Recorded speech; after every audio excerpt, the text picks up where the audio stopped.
Everybody's Tyler here at the Michigan State Championship, checking team number 4130, Blue Devils coming in. This team here has been continuing to improve throughout the season. They're currently ranked really high as we're starting to record this.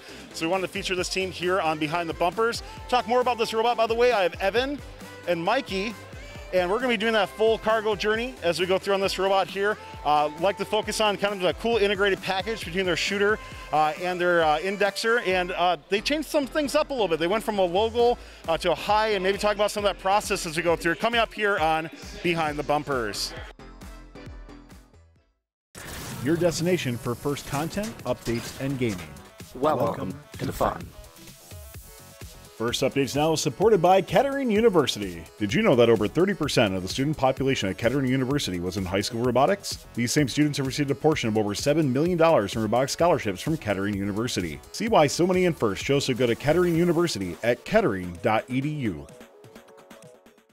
Starting your robot, let's start with that intake. Talk to me a little bit about what were some of your concepts, and then did you make any changes or iterations throughout the season? All right, yeah, so from 2020, we really liked what our intake could do, so we kind of went with what we had there and thought that through. So we had two shafts here, all run by one Neo 550, and it folds out, if you could demonstrate that, with a 4-bar link system, so that's real sturdy. We got knocked a couple times, and we bent a few bars, well, actually just 1 bar, but it still holds up great, and it folds back. If you run into something, it's not going to damage that. And one of our as the bumpers wear out, it got harder to take a ball in. So what we did is we made a grip pad to help make some friction. Could demonstrate that. What was happening is the ball would just spin here, and that's not real great. So then that folds back in, and if there's a ball in that tray, it can't bounce out from there. Moving into the index, we got 3 stages, 3 Neo 550s. Holds 2 balls, and we got some sensors there, so we know when we got 2 balls and the LEDs turn green. So you get a little bit of driver feedback on that, essentially, as that's Yep. going through? Yep. And then from there, we got 2 shafts on a stage. We got this singular stage, and then this is just a kicker into the shooter. Mikey, we're going to go into the shooter a little bit more, so talk to me about, as we go through, you got a couple Colsons up here, and a couple Falcons as well, too. So I want to hear a little bit more, because we were talking ahead of time. It sounded like you were more going for the low hub originally, and might have switched to the high, so I'd love to hear more about that thought process, too. Yeah, originally when we went for the main design as design lead, I saw all this process take place. When we went for the original design, we said that ranking point for the 20 balls is going to count a lot more than the high goal, which of course, now that we're here at MCC, we're a little wrong about that, just a little bit. Sure. But at the time, we decided a low goal would be better, because if we had high goal robots, we would be a good fit for them, because we'd be able to get the ranking point, or we'd be able to get in the way of the other alliances on the other side of the field. But as we went along, we found out that it'd be easier if we had some sort of a hood back here. Now, it's not like a full hood you'd see on other teams. It's not adjustable or anything, but it's just a static hood where the ball will feed through, and we basically just adjust the RPM on the shooter to what we need it to be, and we can hit it from anywhere around the tarmac as well as in front of the hangar from the safe position.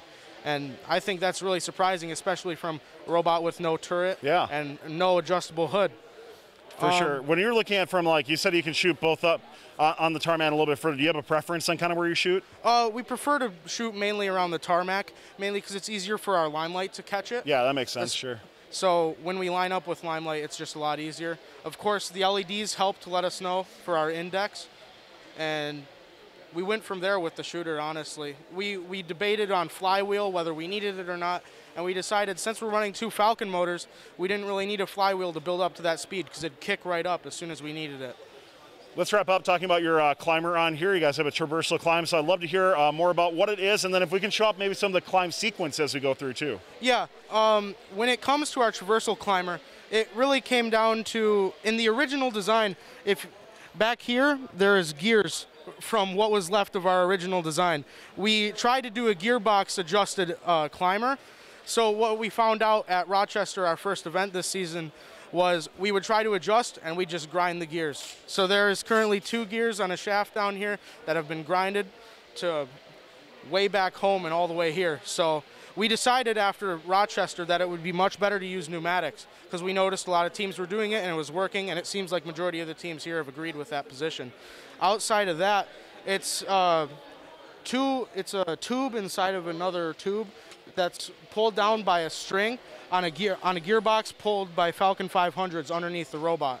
So when we latch onto the bar, bring it down, this is us on mid bar, and as the bar comes down while we lift, these would go down and latch on top. So after that, she'll lift up, we will lift up the robot, mid bar will be stuck here, she'll come back and go all the way up to high and do it over and over until traversal. And we've been able to minimize our swing by adjusting how fast we go up, because when we come off of these passive hooks, it tends to be a little slippy, if not, you know, grippy. So we found the happy medium, thankfully, between going fast and going slow, because we found when going slower, it would kind of grab the bar, we'd build up a lot of force, and we'd throw these up over the traversal and not be able to finish our climb. So that's really where it's boiled down to with the climber, as well as these grips. These are just basic treads that you'd see from probably 2017 out on the field, or 2016, I mean. Just basic treads cut up so that we have better grip and don't have so much swing so that other alliance partners can get up.